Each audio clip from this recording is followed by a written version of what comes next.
প্রথমে এসিটা অন করবে, তারপরে ওপরে একটা সুইচ আছে টার্বো বা কয়েট, কয়েটে চাপ দিবে।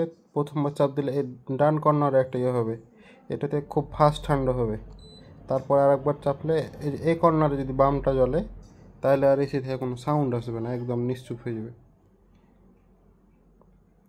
এই যে এই কর্নারে কিন্তু ইয়ে ওঠা থাকবে, এই যে বাম কর্নারে। আবার চাপ দিলে এটা বন্ধ হয়ে তখন নর্মাল হয়ে গেল। আর এই যে ডান কর্নারে যদি এটা উঠে তাহলে খুব ফাস্ট তোমার হচ্ছে যে এসিতে ঠান্ডা হবে।